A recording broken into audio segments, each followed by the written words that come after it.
Hello everyone. So I didn't get a chance to do individual reviews for The Nice Guys nor The Angry Birds, but I did also watch a couple other films that I wanted to do more reviews on, so this is going to be a triple feature, and we're going to start off with The Nice Guys. The Nice Guys is a Shane Black directed film, director of Iron Man 3 and Kiss Kiss Bang Bang. And if you saw Kiss Kiss Bang Bang, it kind of follows some of the same trends as that film, albeit it goes a little bit of a different direction. It takes place in the 1970s with a couple bounty hunters who are both going to go after the same girl. Hilarity ensues, and it's a pretty damn good film. The characters are well written, they were enjoyable, and I fucking love this entire movie. If anything, I'd say this is one of my favorite films of the year, but we'll have to see because, again, there's half a year left, and there's a ton of other movies I want to see. But overall, I'd give this film a 9 out of 10. It does have some flaws, but it's mostly minor things. But again, because it's minor does not mean I can't dock it a point. So it's a 9 out of 10. It's very well written, and I enjoyed the charisma between Russell Crowe and Ryan Gosling. Yeah, that was right. Angry Birds, the movie.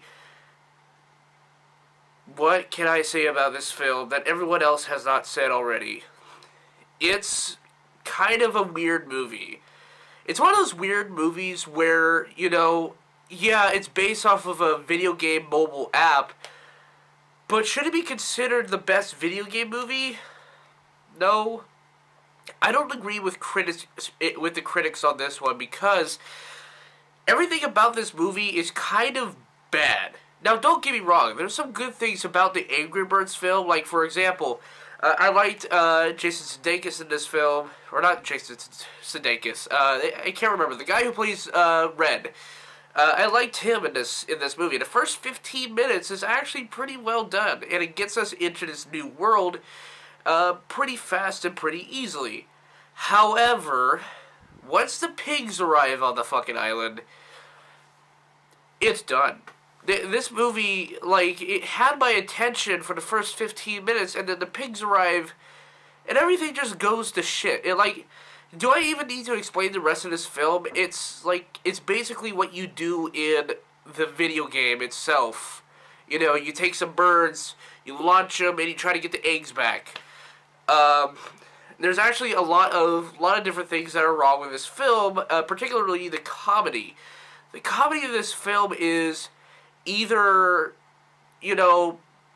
minuscule, or not minuscule, but very juvenile, to the point where, it's kind of head-scratching, because, there's points in this film where they'll make a joke, but it's pretty, you can kind of understand it within the first 2 seconds. How in the Toy Story movie when Woody says, "Oh, the word I'm looking for, I can't say it because there's preschool kids around." That's kind of a smart joke because he wants to say a word that, he can't quite say. This one has very obscene references to sex. Yeah, this is kind of a weird movie to be talking about sex. I mean, granted, they're trying to get the eggs back, but it's just, God, it's stupid. But I'll say another thing positive about this film is that the animation looks like it's from the game. And in fact, even to the point where, where you look at all the different birds, their feathers are individually animated. That is pretty good. See, I don't really have the attention span to really, animate everything. If I were to do an animation, I would just do the bare minimum. But to do that, that's pretty good. But overall, do I think it's as bad as this movie? No. Obviously not. Anything is better than Norman the North. Anything's better than Norman the North at this point. But I will say that in the long shot, these animated films for Ratchet & Clank and Angry Birds are kind of lackluster, considering that Ratchet & Clank was a bunch of cutscenes essentially for the game, and it's kind of it irks me a little bit that, quite frankly, it would have been a good movie if they just stick to their guns, but no, it had to be cutscenes. It's a different case, however, with the Angry Birds, because the Angry Birds tries to tell an original story, because for all we know, the basic premise of this entire thing was like, oh yeah, one pig stole the egg, so you have to go fling a couple birds around. There wasn't really much story there. So to have them try to build a story around it, that's pretty good. But they also stick to their guns as to why the Angry Birds are so good. But it also has another thing that's kind of weird, is that it has this mixed message about anger. Like, if you don't know what I'm talking about, Cellpix does a good review on why the message is kind of mixed in this film, and it's kind of weird. It's kind of weird how this message of like always wanting to be angry is kind of contradictory to, you know, what we as a society want to say. Like, you know, you can't be angry about everything.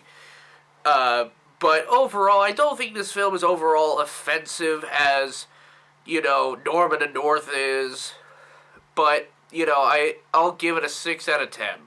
It's not the best film. I wouldn't really recommend it. But if you have kids, or if you have a nephew or a little sister or brother who loves Angry Birds, it's kind of a good time to just turn off your brain for a while, and it's not really that offensive, other than those jokes that are kind of really obscene.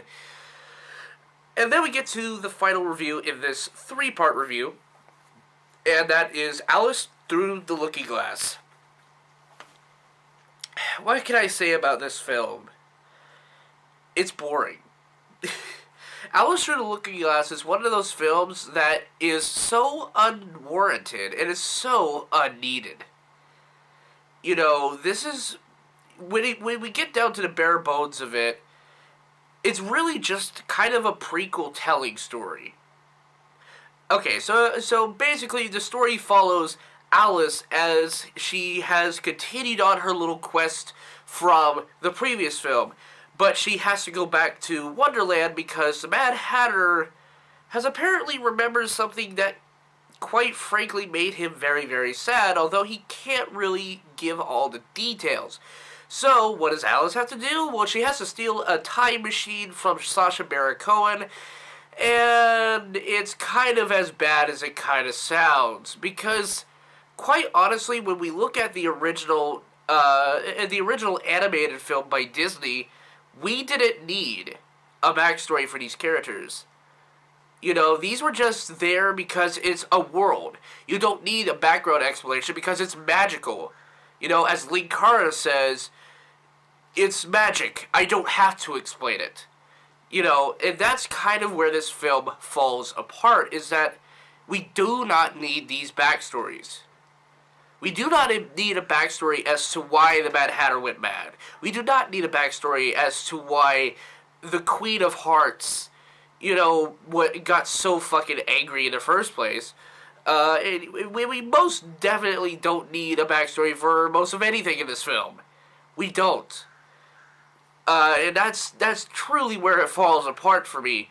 The only saving graces I can say about this film is it looks, I mean, granted, this is not a Tim Burton-led film, although you can kind of tell where some Tim Burton kind of mixed into it, because he was a producer on the film. However, when you look at it, quite frankly, because it's just so damn colorful, it kind of seems that the color palette, again, is flat. The last movie, which was made 6 years ago, you know, made $1 billion, but had the aesthetic of just plain black and white, where it shouldn't have. It just shouldn't have. Wonderland is supposed to be this magical place, and twice now they didn't give it. They didn't give this sort of magical, whimsical thing. When you look at a film like The Chronicles of Narnia, The Lion, the Witch, and the Wardrobe, it takes you to that magical place. You know, very subtly and very sneakily, and gets you into this really new and rich world. Granted, the visuals in this movie are kind of good, it's not enough. It's not, like, you could have all the CGI effects in the world, and it still wouldn't be a good movie. Except for that one. The Jungle Book was good. But, when you're talking about Alice in Wonderland, what do you think of? You think of crazy things. You think of drug trips. You think of all these different things about Alice in Wonderland. You know, you see fantastical beasts. You see great majestic forests. You see all these different just magical things. But this film doesn't do it. It just doesn't for me. And, you know, and for the first time ever, I do feel like Johnny Depp is phoning it into this one. For the first time ever, I truly felt like he was phoning it in. Whether or not you take that as a valid criticism is on you, but for me, it is a criticism of his work, and quite frankly, he's been typecast so many times in these films, it almost seems second nature that in real life he might be just as strange. But again, Alice Through the Looking Glass was unwarranted. It's an unwarranted sequel. It's kind of along the same lines as Star Wars Episode 1, The Phantom Menace. We didn't need to see what he was doing as a kid. We just wanted to see the story of just how he became Darth Vader. Just show us Episode 3 as Episode 1, and just retitle the rest of it as Episode 2, 3, 4, and 5. You know, but, again, it was unwarranted. I'm giving Alice Through the Looking Glass a 3 out of 10. Now, hold your horses. There is another film I want to talk about, and it's X-Men Apocalypse. That's right, bonus. So, X-Men Apocalypse takes place in the 1980s, and it continues the events of the James McAvoy / Michael Fassbender trip that they've been doing, and it's, you know, and this is coming from, you know, the great success that X-Men Days of Future Past brought, and at that time I gave it an 8 out of 10, I think, when I did my written review for it. But, you know, X-Men Days of Future Past is amongst one of my favorite X-Men films aside from X2, which is pretty much everyone's favorite X-Men film. However, with this new film, there's a lot of downsides, and just like X-Men 3, The Last Stand, it is the worst in the trilogy. Just like Return of the Jedi isn't the strongest of the 3 in the original trilogy. You know, and they even made a comment about that in the film. Like, there were some characters that came out of the movie theater after they watched Return of the Jedi, and they said, well, you know, the third film isn't as good as all the rest, right? Pretty much this movie. This entire film. How do you screw it up?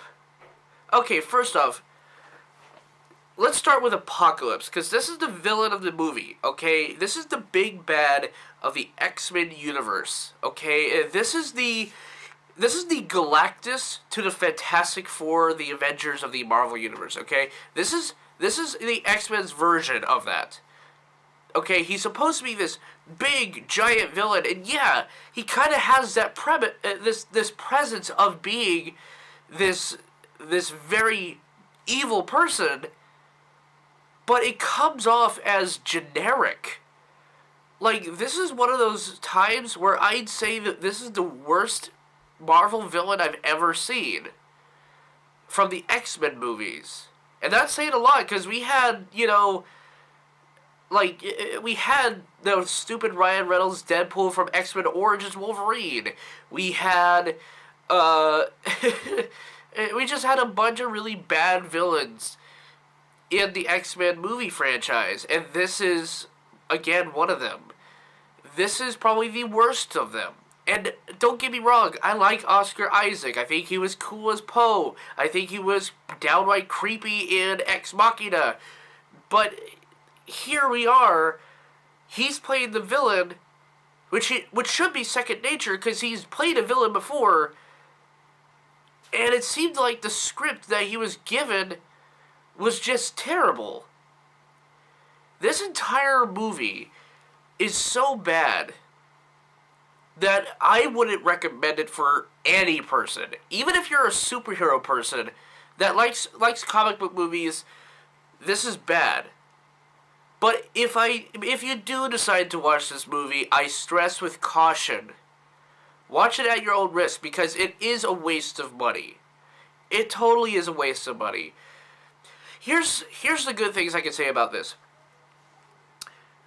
Quicksilver once again steals the show. Quicksilver, I think the actor who plays him, he's also in American Horror Story. He is one of the best actors I've seen as of late, and I kind of want to see him do more. And if anything, if they ever want to do a remake, for an actual true-to-God remake of A Nightmare on Elm Street, he looks like Johnny Depp, and I think he can pull his character off. Now, whether or not they actually do decide to do it, it's beyond me, but I think he could do a good young Johnny Depp impersonation. Just me. But, his character is pretty good. There's some parts of this movie that are kind of funny, and that's about it. Yeah, that's about it. You know how James McAvoy and Michael Fassbender are good as Professor X and Magneto in the other two films? Yeah, they kind of sideline these people to make way for the new characters, which, to try to introduce the new characters, they don't get any development. Angel is one-sided. He's like, oh, why do you join this war? Well, I have wings. There's no new character development there. There's just like, oh yeah, I have wings. Psylocke, why are you here? Well, I'm good with a sword. Oh, Magneto, why are you here? Well, someone killed my family, but, that's been expected before. And this movie treats the last movie like it never happened. Because you know how in Civil War and Batman vs. Superman there were some consequences that happened from their previous films? Well, here, there's nothing. What is the consequence of Magneto trying to kill President Reagan in the 70s? What's the consequences of that? Nothing. No consequences. This film treats consequences like a baby treats candy. Okay? It doesn't care whether or not that candy is safe or has any sort of meaning whatsoever. It'll fucking eat it. There's no consequences in this film whatsoever that gets me involved. See, I figured there would have been some sort of consequences for what happened in Days of Future Past with, Magneto lifting that giant stadium to encapsulate the entirety of the White House to try to kill the president. There would have been some consequences, but there's none. And another thing, too, is that it goes back to like, oh yeah, Magneto and Professor X are friends again. And then, as soon as he becomes the fourth horseman, his character development just immediately goes out the window. And he becomes emotionless. All four of these horsemen, who should be afflicted, especially Magneto, they're emotionless. Nothing. There's nothing there to, there's just nothing there. There's nothing there to get conflicted about. Magneto should be one that should be conflicted at this point. But no, his character goes flip-flop. At the beginning of the movie, he's like, oh yeah, we're friends again. But no. Now he's back to the evil side. Make up your goddamn mind, Bryan Singer. Is he good or is he bad? He's bad. He's kind of still friends with Professor X. But this movie just doesn't want to make up its mind. Another thing, too, is that if you've watched Gods of Egypt, which I doubt many of you ever had, you would remember that the CGI Egypt wasn't that good. When they do the origin of Apocalypse, I'd say that rivals for worst rendition of Egypt ever. Because it's all CGI. It's terrible. It's just so terrible. Oh yeah, you know Jubilee?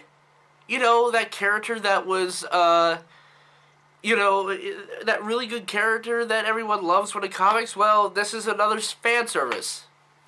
It's another fan service. It's like, it's just stupid to have this fan service in there and not have it pay off.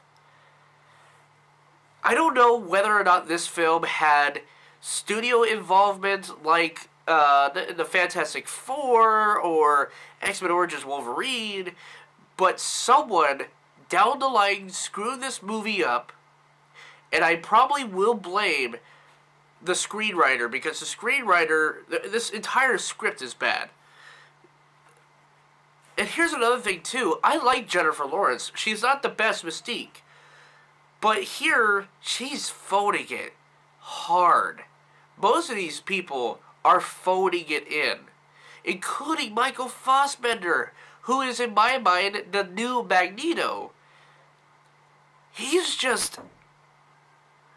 I don't know what to say.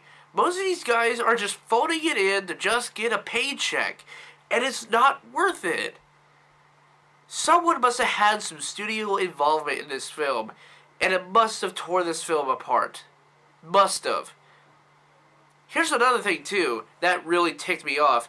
You know that big giant Cairo scene, that little battle with all the mutants and whatnot? Yeah, there's not any extras in there to really elevate the stakes.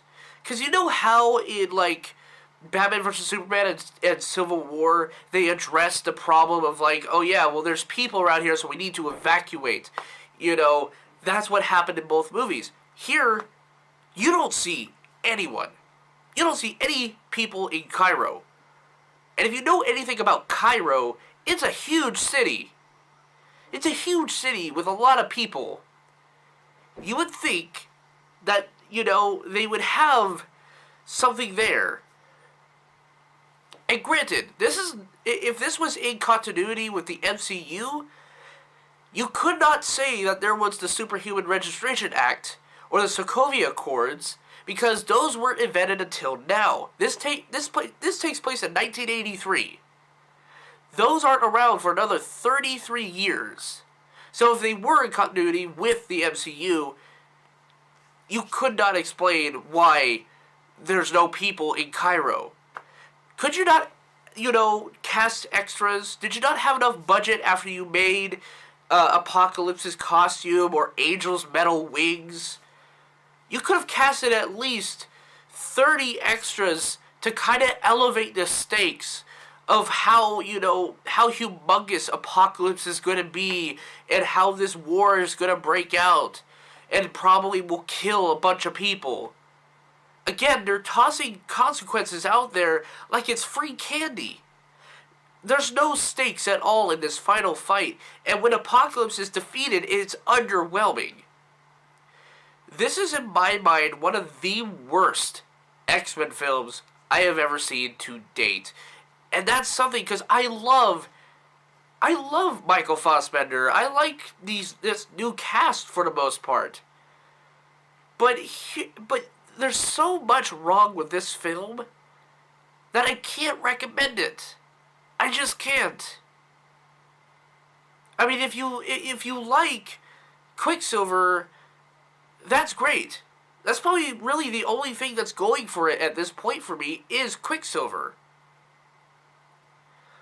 But the point of this entire thing is, like, yeah, this whole thing is supposed to culminate into a huge battle, and it just ends up being an uneventful mess that needs to be redone, remade, and has a different budget that can actually get a good story behind it. I'm giving this film a 2 out of 10. It is the worst X-Men film to date, aside from X-Men Origins Wolverine and X3 The Last Stand. I'm sorry. I'm sorry to any fan who has to see this film. And probably by me saying that it's bad, you'll probably have more intrigue than ever to go see this film. And I don't blame you. Everyone wants to see how bad something is.